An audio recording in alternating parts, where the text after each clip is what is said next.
নির্বাচনের কথায় এই জায়গাটা তো আমাদের সবাইকে একত্রিত হতে হবে। নির্বাচন আজকে হোক, কালকে হোক, ডিসেম্বর মাসে হোক, এখন আসলে সবাই আমাদের। তাহলে আমরা নিজেরাই ভালোভাবে একসাথে বসি যে কবে সুষ্ঠু একটা সুন্দর নির্বাচন কিভাবে আমরা জনগণকে আসলে উপহার দিতে পারি। সরকারি প্রতিষ্ঠান থেকে এসে আমাদেরকে তুলে নিয়ে যাওয়া হতো, ধামকি দেওয়া হতো, কত কিছু করা হতো। তখন যদি আমরা একত্রিত থাকতে পেরেছি, একসাথে কথা বলতে পেরেছি, তাহলে এখন যখন আমরা চেষ্টা করছি বাক স্বাধীনতা উন্মুক্ত করার, এখন যখন আমরা চেষ্টা করছি আমাদের একটা জায়গায় আসা, যে বাংলাদেশের জনগণের যে প্রধান অধিকার যেটা প্রাপ্তির জন্য তারা অপেক্ষা করছিল, সেই জিনিসটা তাদেরকে ফেরত দেওয়ার জন্য যখন অঙ্গীকারবদ্ধ হয়ে আমরা নতুন একটা জায়গায় এসেছি, তখন যেন আমরা একসাথে থাকতে পারি।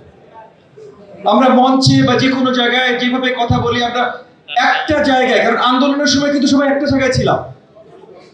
আন্দোলনের সময় একটা জায়গায় ছিলাম যে স্বৈরাচার নিপাত যাক। আন্দোলনের সময় একটা জায়গায় ছিলাম যে হাসিনার এই সরকার মানি না। আন্দোলনের সময় একটা জায়গায় ছিলাম যে জনগণের অধিকার, ভোটের অধিকার সঠিকভাবে তাকে ফিরিয়ে দিতে হবে। অনেক ত্যাগ তিতিক্ষার পর সেই আন্দোলনে আমরা বিজয় লাভ করেছি। সেই বিজয় লাভ করবার পর কেন আমাদের ভেতরে আমরা সব একসাথে থাকতে পারবো না? নির্বাচনের কথায় এই জায়গাটা তো আমাদের সবাইকে একত্রিত হতে হবে।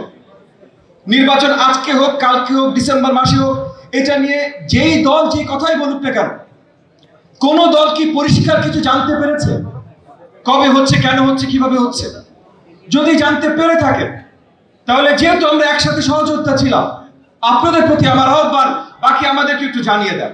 আর যদি জানতে না পেরে থাকে, তাহলে একভাবে যেভাবে আন্দোলন করেছে, এখন আন্দোলনের সময় না, এখন আসলে সবাই আমাদের। তাহলে আমরা নিজেরাই ভালোভাবে একসাথে বসি যে কবে সুষ্ঠু একটা সুন্দর নির্বাচন কিভাবে আমরা জনগণকে আসলে উপহার দিতে পারি।